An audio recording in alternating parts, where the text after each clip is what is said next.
Welcome, ladies and gentlemen, to this momentous occasion. This is the first time we've had the opportunity to do this because we're 5 years young, almost 5 years young, or maybe after. I don't know when he posted this.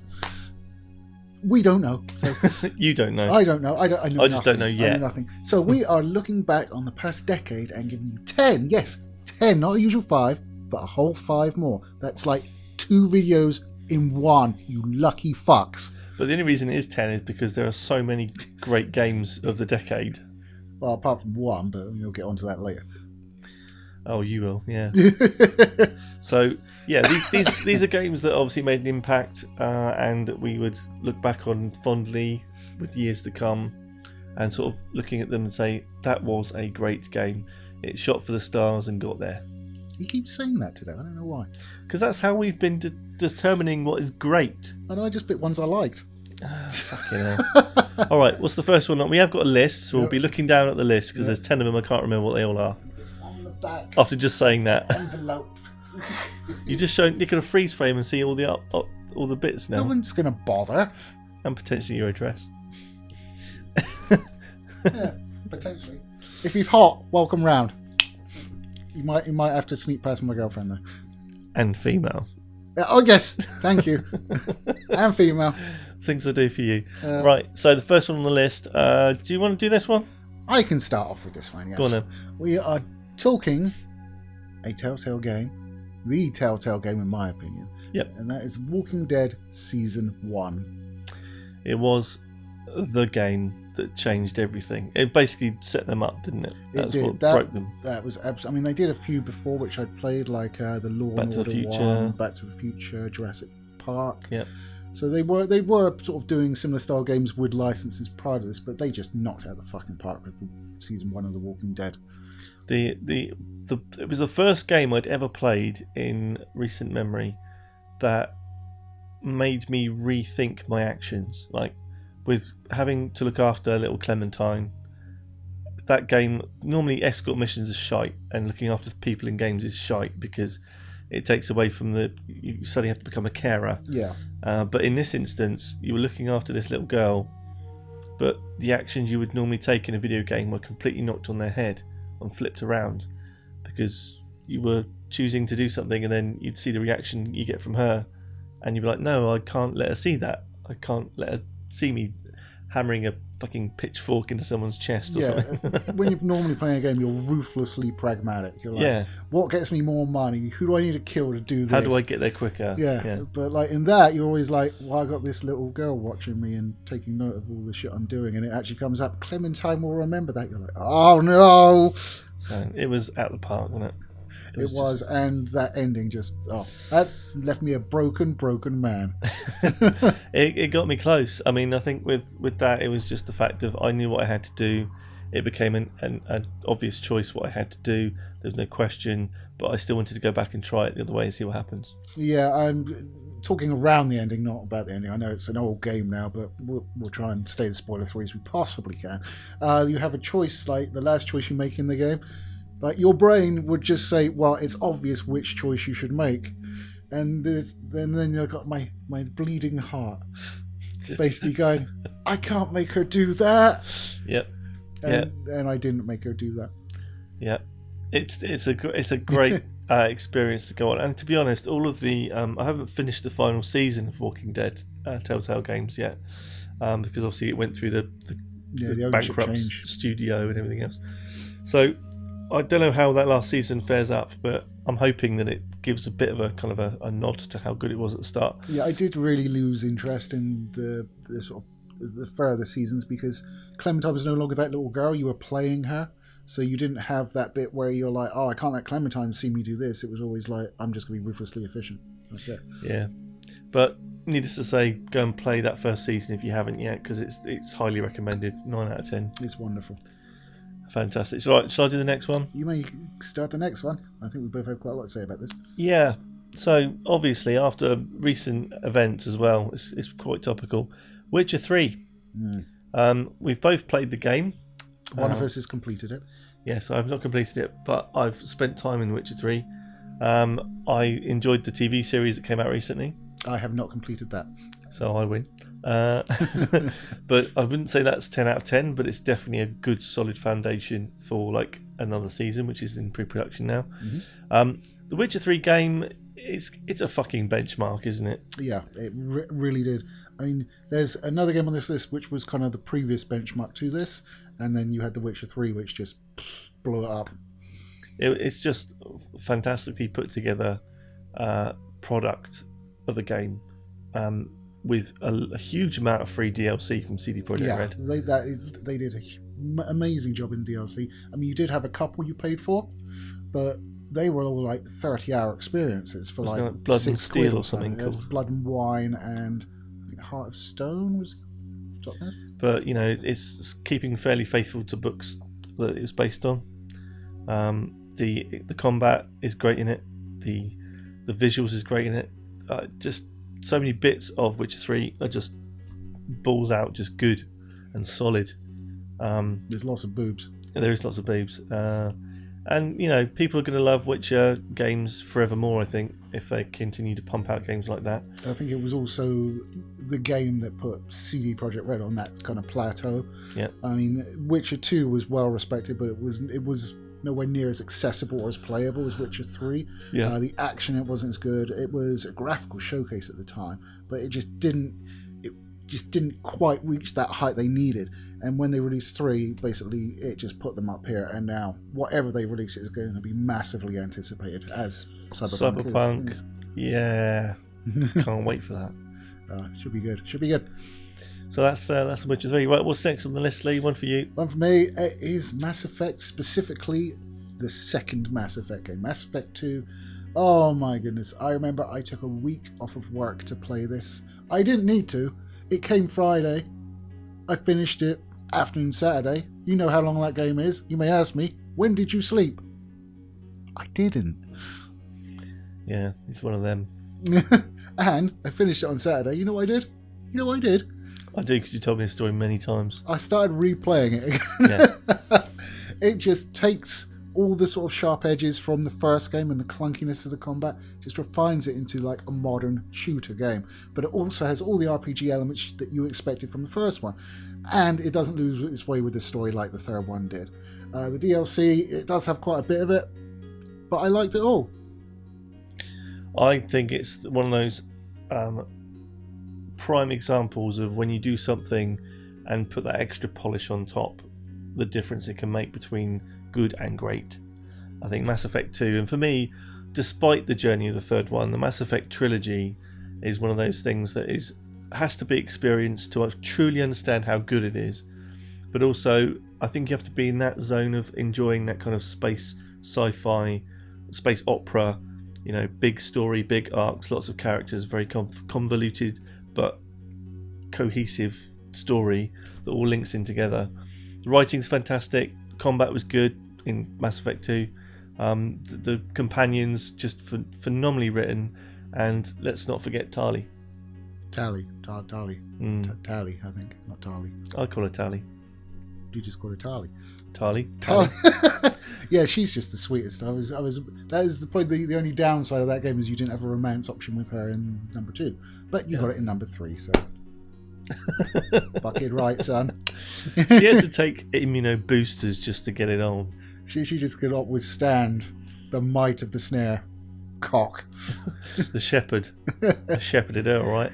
He needed to absolutely increase her like physical hardiness to survive it. There you go. Quite literally. Yeah, she lived in this biosuit and couldn't leave it because she had no immune system. She would die. So yeah. So ramming your cock in there was the best idea. That's love. Yes, I will potentially get a crippling disease from this, but yeah, I'll just read a book. You carry on. But yeah, so Mass Effect 2 is definitely in that fucking echelon of games. Absolutely is. And I will just to make one thing clear: there are only 3 Mass Effect games. Yes, I think that's fair. Yeah, don't include Andromeda in that. That's why I said trilogy, not other. Absolutely. Right, I need to talk about the best game of them all now. Oh, okay. I'm just gonna. So, yeah, Lee's gonna have a little kip. Let's have a powder over here. He's gonna be off screen somewhere while we talk about Warframe. Now, Warframe is I could sit here and talk for hours and hours and hours about Warframe and how good it is. Yeah, I can see you in the viewfinder, you know that. Yes, I was realising that's why we're doing it. But Warframe is one of those games that's managed to capture my imagination, capture my time, more so than any game I've ever played in my life. And that's saying something. Previous Elder Scrolls games I thought were up there with me playing over 100 hours. That's when the game starts in Warframe, pretty much. My 50-hour review is one of the best viewed videos on this channel. Thank you for your support on that one. But certainly for Warframe, it includes collection, looter-shooter kind of mechanics, the ability to play with friends, lots of different game modes, and it's a service. It's a game as a service, right? I know that, but it's also something that I enjoy coming back to time and time again. Lee's got nothing to say about this game. He fucking hates it. And if you like Warframe, please throw him some shade, because that is just not on. Warframe is a game definitely deserves to be on this list for the commitment by the developers to continually pushing out content. Sometimes there's droughts, but it's not a drought. It's just a free game. A free game, Lee. Sorry, have you finished talking about your sexy space octopuses yet? No. Oh, okay. So Warframe is a game that I would put at number 1 on this list for obvious reasons, because I love it so much. I do enjoy it. I think it's difficult for new players to get into.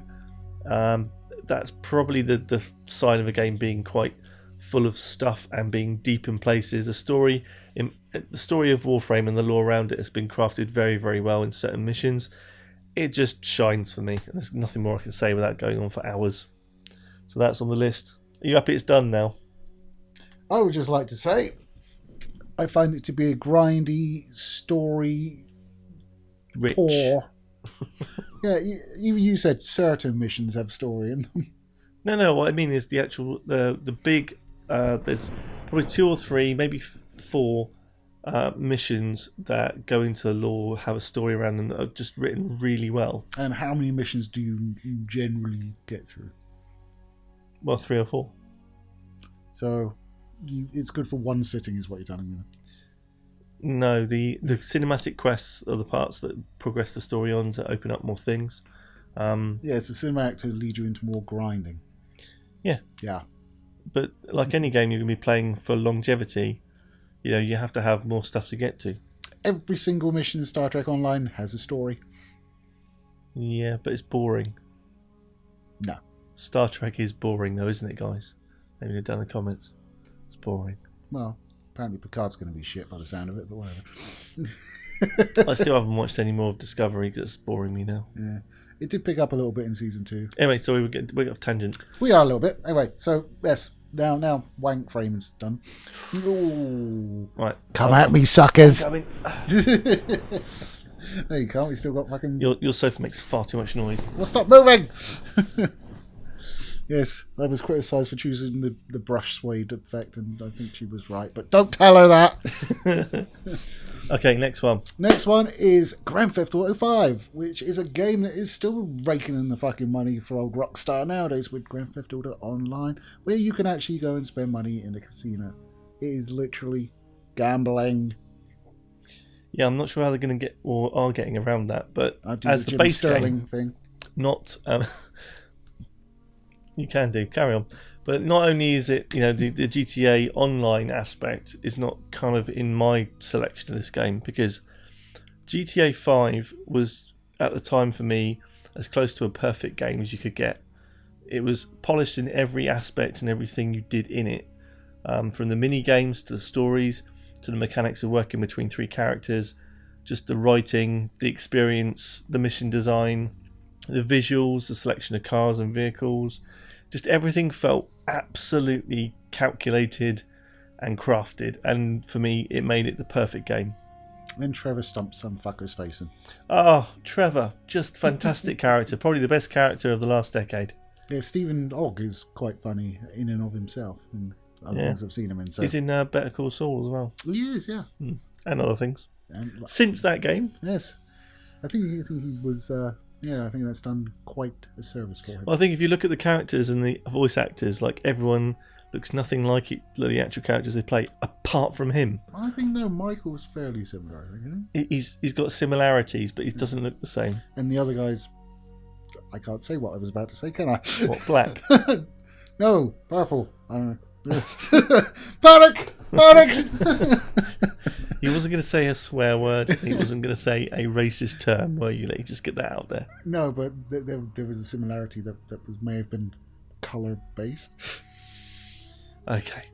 So, fundamentally, I think that game is it's absolutely solid, and that's why it's on the list. It's online, not so much. It's a great game. I don't think it's Rockstar's best. For me, Rockstar's best is the original Red Dead. I don't think it's necessarily the best GTA. I would have to give Vice City that. Yeah, I would definitely go. Yeah, I was like considering just for a second San Andreas because I like being able to beef up CJ. But like that's not really enough to base it on, and it kind of falls apart once you get exiled and stuff like that. But yes, GTA 5 is a good game. Graphically, it's very nice. I still have to turn some settings off, some of the enhanced ones, to get a smooth 60. But the fact it allows you to do that anyway, and it's fairly well optimized, and still looks very nice. It's very good. Not enough boobs though. No, I suppose they got rid of the old shooting hookers and getting your money back stuff that you could do in the first one. Yes, and also for some reason it won't let you go first person when you have a hooker in the car either. Surprisingly. Yes, of course. I forgot they brought in the first person mode. Yeah, because we tried that when we did a Let's Play of it and you crashed a motorcycle hilariously. Yeah, long time ago.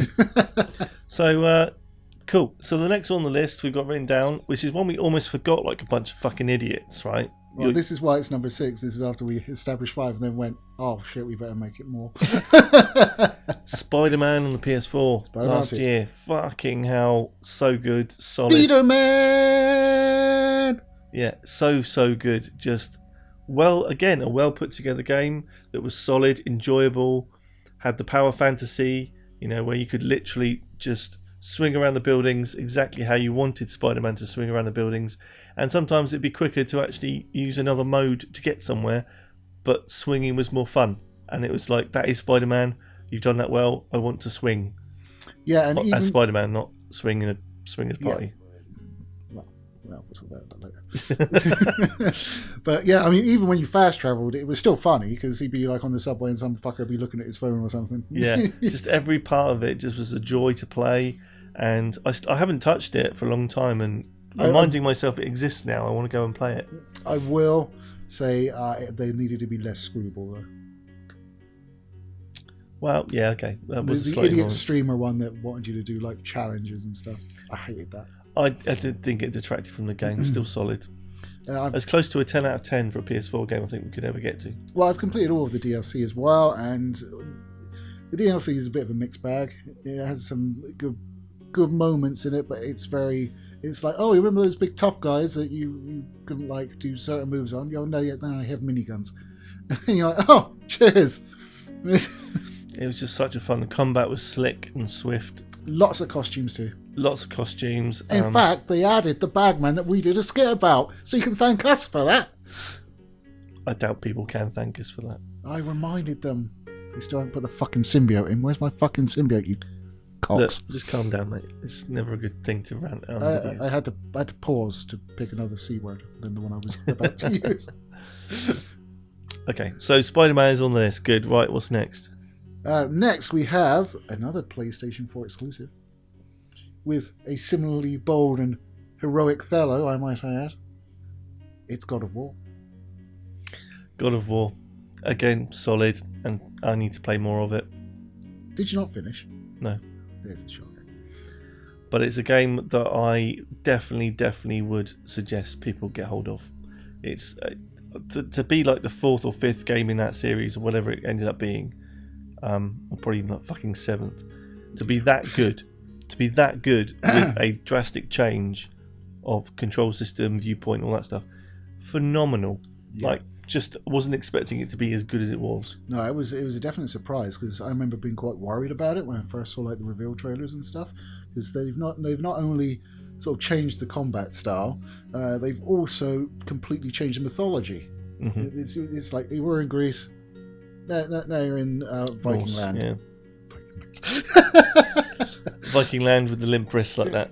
Viking Thank land. you, Claire. Oh, we're probably going to get fucking flamed now for not being woke enough.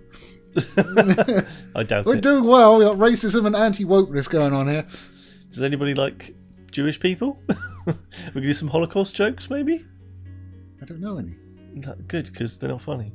Okay. Moving on. So yeah, God of War. I cannot pick too many holes in God of War. I had a great time with the time I did spend with it. It's one of those games that will definitely stand the test of time. And I think it's a game that should be spawning some kind of sequel off the back of it. Oh god, yeah, we'll definitely get another one. Absolutely. And like the problem you had with Assassin's Creed, where they kind of used up the certain areas and brought it back to the present. I'm hoping that God of War doesn't fall down the same rabbit hole and start doing like medieval times or something in there. Yeah, I'm interested in where the story left off. There's like a big revelation at the end, which you won't know. Cool. But there is a big revelation, and I kind of want to see where that goes. So it's going to be very interesting. I can't see them topping it around too much. I can't see them like every game being set in a different culture or anything like that. Because you've got like, you know, Assassin's Creed Bermondsey or something, which is a bit... Why? Fair enough. So the next on the list is another benchmark of the day. Back in, was it 2011, 2013? I hope it was after 2010, otherwise we're going to look like dicks. No, 2011. I think basically Skyrim. Skyrim was an absolute ball-busting fucking benchmark of RPGs for a good 5-6 years. There was people basically in a... You're going to now check it on your phone. I'm going to check it. I'm not entirely convinced anymore that it's after 2010. Well, if it's not, I'll just cut this one out. But Skyrim for me was a game that just was so much fun, and it was so deep and November 2011. Woo! I told you it was 2011. That was the first thing I said. It was. Well done. I didn't believe you because you're so wrong normally. Wow. So it was a game that had this kind of broad appeal and just general be whatever you want to be kind of thing in the RPG sense. You had ways of increasing stats by just doing things over and over again. It had that MMO feeling, didn't it? But it wasn't an MMO. It was a single player experience that was just absolutely solid. Of course, it was by Bethesda and full of bugs, and they have released it about 17 times since. Not including the fixes they put in for the bugs in certain instances, like the Switch. Yep. That was released with like the 1.0 version with all the problems. But it's heavily kind of a modded game. People do like to mod Skyrim. Oh, yes. And what do they mod, Lee? Boobs. Horse, But it's still a lot of fun, even to this day. If you're into that kind of first-person RPG, you know, you can't go wrong with a bit of Skyrim.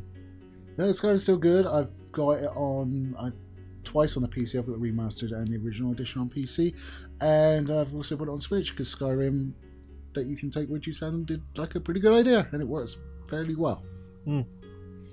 It's definitely one of those ones just to spend time in. Anyway, moving on. Batman Arkham City. Batman Arkham City. Take it away. Oh, yes. The second of the Batman games, and it expands so much over Asylum in terms of scope, setting it in a whole city rather than just the prison itself. And you can play as Catwoman, which leather. I've actually seen the character models swapped. That's quite funny. You have like Catwoman mincing around as Batman. I shall have to check out if there's any mods for that. Probably is. But no, I mean the early, because I think Arkham City was the second one, wasn't it? But those kind of games were just filled with collectibles, things to do, keep you busy. But just the combat was fantastic. From like, it was fantastic because it was so easy to pick up, but it made you feel like you were doing some crazy shit. Yeah, it was. It was fluid. It was, I think, slightly improved over the first one, and it was at a point where not every other game was aping the combat style either. So it was original in that respect. Yeah, it gave us that style of combat, but it was done well, and you're a fucking Batman, so what's not to like, you know? Yeah, and apparently we're getting a new one from what I'm hearing. There's like teasers coming out that Arkham County. Probably. I'm a little bit disappointed. I'm kind of like done with the Batman games at the moment. They were supposed. they were rumoured to be doing a Superman game, and I was all in for that. I could entertain one of those now, because seeing what they've done with SpiderMan, as an industry, a Superman game could actually work. So there's always hope. Iron Man at very least. That's what it means. It means hope. It doesn't stand for super. That would be silly. So the last on the list, just as not an honourable mention, it does deserve a place, is Uncharted 4. Oh yes. Uncharted 4 for me was a game that quite simply wrapped up the whole lifetime of Uncharted, the journey that all the gamers playing Uncharted have been on, to kind of say goodbye to Nathan Drake, to say kind of well done, thank you, and make sure he was looked after as a character. I mean, for me, the game itself was great. Still enjoyed the Uncharted 4 experience, and lots of good stuff going on inside the game. But that ending, that sort of epilogue at the end, where you're kind of Lara Drake, you're experiencing that kind of like send off and settle down. Yeah, kind of just. You're saying goodbye to someone that you spent like God knows how many hours with over the course of 4 games. Or maybe if you click Golden Abyss 5. Just as, in terms of, I mean, Naughty Dog are just legends in terms of game design and delivery, and with Uncharted, just fantastic. Just, it was a beautiful way to round everything off. It's exactly what you wanted from that kind of series. Yeah, it sold me so quickly as well. It's like doing the diving bit and not having it be annoying, which a lot of games that do bits like that are quite annoying, and then going home and going around the attic and seeing all the treasures from the past games and shooting like elastic band guns and stuff, Nerf guns, and then going downstairs, having lunch with Elena, and then playing some Crash Bandicoot. And I was just like, this is fucking brilliant. You're having like Crash Bandicoot, but Nolan North's riffing on it. It's like, I would just buy Crash Bandicoot with Nolan North riffing on the game. That would be amazing. It just locked me in, and then of course it all kicks off, and then you flash back to the prison scenes, and the close combat has been upgraded, and it feels so much more responsive and better this time around. Yeah, just everything had just got improved from previous editions, and it looked amazing. It genuinely looked fucking brilliant. I was worried it wasn't going to actually look any good, considering it was coming out on the PS4. To be honest, because what it was showing in the cinematics, you're like, how is that going to run decently on a console? Oh, I see. So you were worried it was too good for the console. Yeah. I see what you mean. I was like, what's it playing for, the PS5? That's what, let's talk about. But I was just, how are they going to do this? And they just managed it. And since then, I think a lot of games have worked out how to get that decent level. But the photorealism in some of the faces on Uncharted 4 was unparalleled at the time. Yeah, my only criticism of it is it's a hair too long, because I was playing it on the Friday night before we shot the review, and I had to finish it, and it took longer than I expected. I was like here at 2 in the morning going, will you just end, please? I love you, but end. That's not a valid criticism anyway. No, it's not. So that's been a long video today, I think, Lee. That's going on for probably about 25-30 minutes of talking. That's not bad for 10 years, is it? No, and that's games that's the ones we fucking played. And that's twice our normal list length as well, so normal lists will be 15 minutes, so it's actually a fairly short video, so maybe you should entertain people. Stop copying me, do something else. There we go. Jim can position it. Thank God for me. But that's been our top 10 list. I hope you've enjoyed it. If you have enjoyed this today, then like and subscribe, because it helps out the channel. And we have videos coming out every Wednesday and Saturday. And as always, leave us a comment down below telling us any games that you feel deserve a place on this list. And why. And we'll come back and say, yeah, well, we didn't play it, so fuck off. There's plenty of other games we haven't touched. Especially him. You just like Warframe or the one I have to review. We haven't included games like Fortnite, Call of Duty, or the kind of impactful games. Red Dead. Yeah. Although I was arguing for the first Red Dead, in my opinion. It's honourable mention, I think. Yeah, at best. 2 sort of took itself too seriously with the simulation of a live world sort of thing. It made it a bit less gamey. Yeah, the testicles. That's absolutely correct. But yes, that's been our top 10 of the decade. Should have got party poppers or something. That's not a replacement. Okay, guys, take care of yourselves. Take it easy, guys. Bye.